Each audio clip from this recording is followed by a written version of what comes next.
patient, if it's a female, they would feel comfortable with them in there. Heck, we have plenty of men in this workforce now, so we're not really seeing that issue, but it can happen, okay? And it can happen for females too. So don't think that it may not happen to you.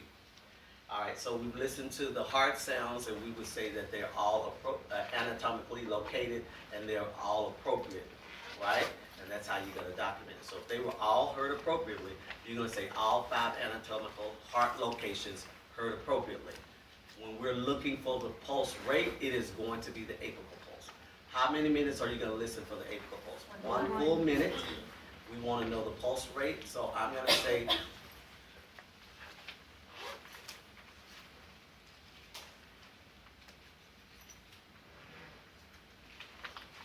so her pulse rate, I'm just gonna, I didn't listen for a full minute, but I'm gonna say her pulse rate is 80, okay? Not only are we listening for the apical, that's the rate that they're looking for on that sheet, and whenever you document anywhere, that, whether you at MD Anderson or you at Methodist, when it's asking you for a pulse rate, it is asking you for the apical pulse, okay? Now, the rhythm, I did listen to her rhythm, and her rhythm is regular. It could be irregular, and if it's irregular, what's irregular about it? Was there a missed beat, a skip beat? I don't expect you to know that it's a first-degree AV block, because you won't know that. I don't even know that. However, if your patient is on telemetry, you can say normal sinus rhythm. You can say that it's a first-degree AV block because it's right there on the screen. But please, if your patient is not on telemetry, please don't go document on your sheet normal sinus rhythm, because you only will know if it's normal sinus rhythm if you're looking at a rhythm strip.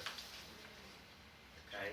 But you can auscultate it and palpate it, or whatever the case may be, and you can tell that it is an irregular heartbeat based on what you heard. Yes, ma'am. So for the S3 and the S4 sounds, would you want us to document if we think that we hear? If you are experienced in that, yeah. But if you only know that it's a missed beat or an extra beat, you can say it's an extra beat. You may not know it's S3, S4, because for one thing, you're not experienced in that. But if you have experience in it, then yes, you can. All right. So we've listened to the heart. Where do we go from here? The abdomen. We can listen to AAA. You know, you need to have what? The bell. The bell. And it goes right under the what? The sternum. And you're going to listen right here. And you're listening for what? A bruit. If you don't hear a bruit, then you would say what? What's the documentation for it? You would say negative AAA. If it's a positive AAA, then you would say positive AAA. Okay. Now, the abdomen is divided in how many quadrants? 4 quadrants. Where do you start? Lower right. The right lower quadrant. So you start in the right lower quadrant, and you're going to work your way where? Up, over, and down. So but before we started that, we inspected the abdomen to see if it was protrusion, was there any enlarged lymph nodes, or was it tuberant? Remember those terms? Okay. And so we would say that her abdomen appears to be flat. Okay. Then we would auscultate, and we would start in the right lower quadrant, and we're going to start here. Now, some people say five minutes and move on. We don't have time for that. As soon as you hear those vowel sounds, move to the next one. When you don't hear the vowel sound and you've been doing it like every minute and going to the next one, and you get to this one and you really don't hear anything, you may need to stay there a little longer just to make sure that you didn't miss something. But as soon as you hear the vowel sound, just move. Okay? Does anyone know the difference between the burberry? I can never say it right.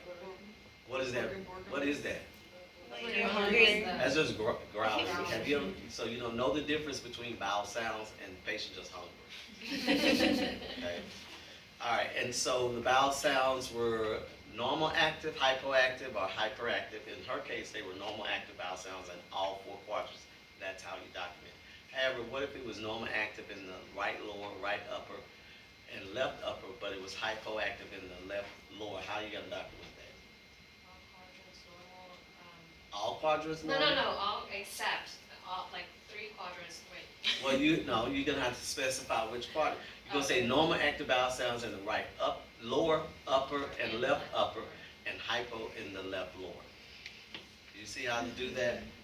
That's how you make sure that you're documenting appropriately. So then you would palpate. So for your patient, if they had abdominal surgery, they may not even allow you to do it. But you need to still ask, is it okay if I palpate? However, it's not this. I see this all the time.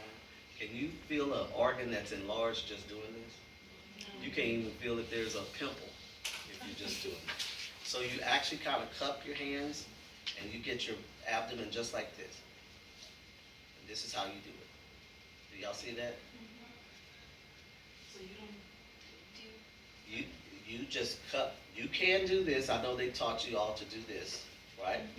You can do this, but I usually cup my patients because I can feel a little more. But if you are comfortable doing that, this, you can, okay? But don't do this. You're not gonna feel anything, because I see students do this all the time. Oh, I'm scared to touch you. Girl, you get ready to graduate. You don't have time to try to be scared. You gonna tell that nurse that on the first week, she's gonna be like, in that meeting with your manager, and she's, who have y'all hired? She's scared to touch the patient. Okay, new grads, your preceptors do tell everything about you when they're having that meeting with their preceptor. So y'all, you need to get it right. Now, we've done the abdomen. Where do we go? What do we ask them about the abdomen? When was your last bowel movement? Was it a normal bowel movement? If they haven't had a bowel movement in three days, what do you think you might want to do? What's your normal? What's your normal? He said, oh, I go every day. Well, you know this patient just had surgery. He's on narcotics. He hasn't had a bowel movement in 3 days. What are you probably gonna do? Stool softener? You're gonna call the doctor, see if there's no order already written. Now, after the abdomen, we're gonna go to the what? GU system, right? So we're gonna ask the patient if they're voiding in the commode and they're not saving it. We're gonna ask them how many times have you voided. It's gonna be key that you're asking them several times throughout the day.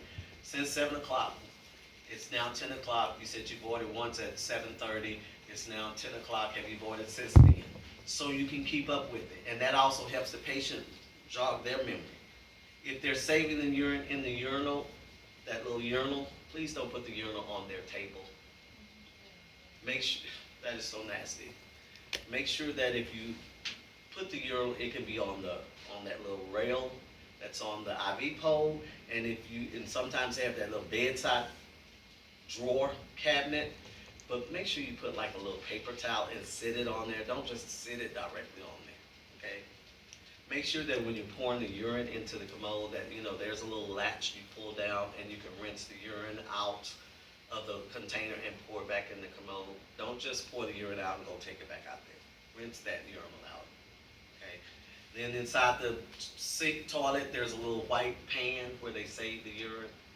Okay, you're measuring that. So if you empty that, please know you have to write that down somewhere. Don't just go empty of that and don't enter it in the Epic system. Okay? So now we've checked the urine. We've said that the patient is voiding clear yellow urine, or the patient has a Foley, 16 French Foley with clear yellow urine. Okay? The size of the Foley is also on the Foley itself. Here's the Foley going into the urethra. There's a little port right here. On that port, it has the size of the Foley. Okay? So we've talked about the urine output. Now what are we going to do? Where do we go from here? We're checking the skin, of course. We're looking for any lesions, skin breakdown, but we're also checking to see if there's any swelling. And we're comparing the leg.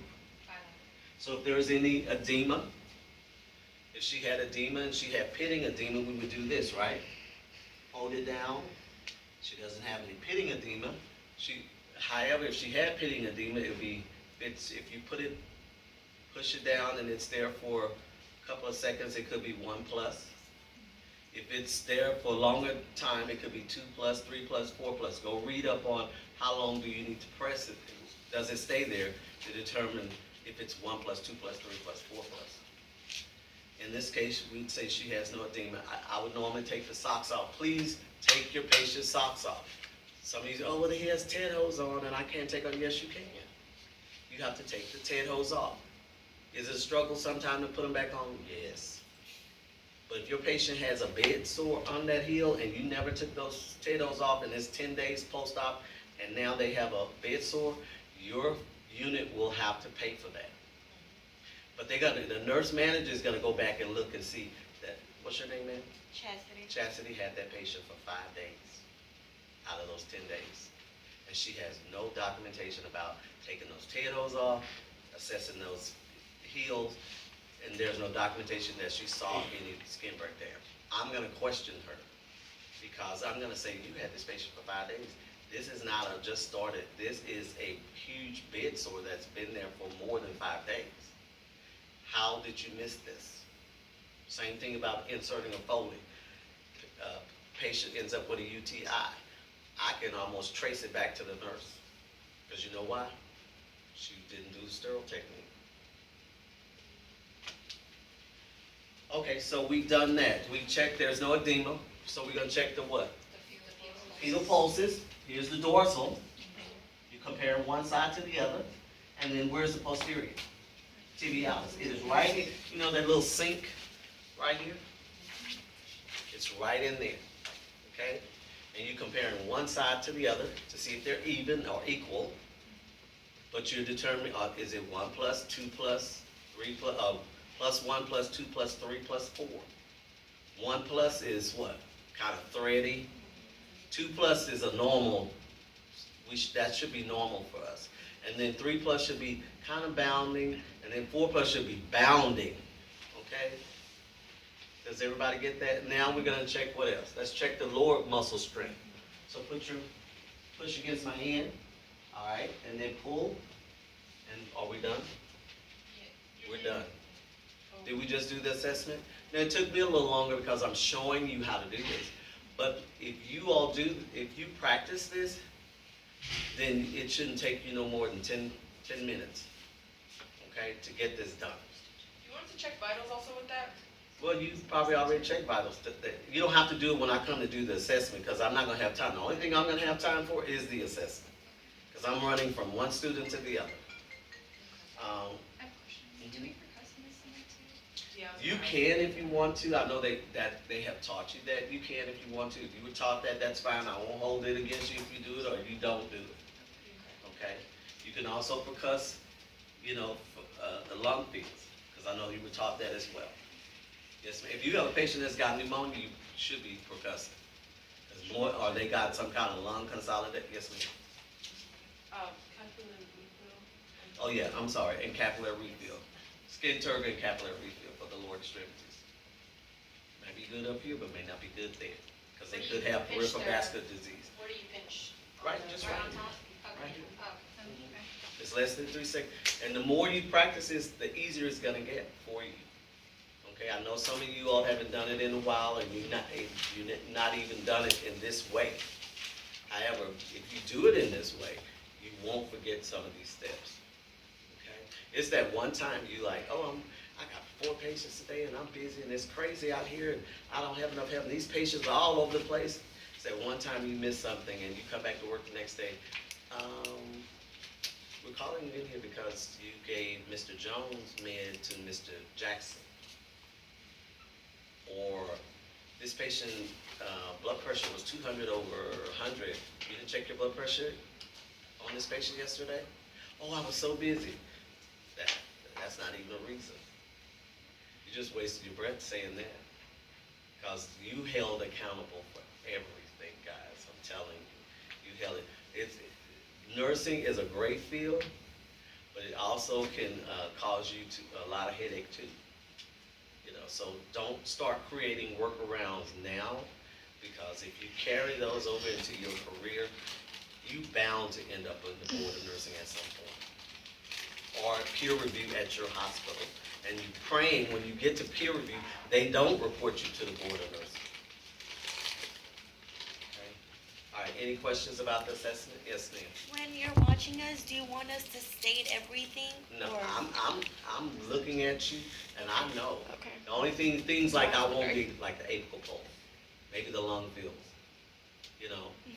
If I know that you've done all the 5 anatomical locations, you didn't say that they were heard appropriately, I know that, but you would say something if there's something wrong, okay?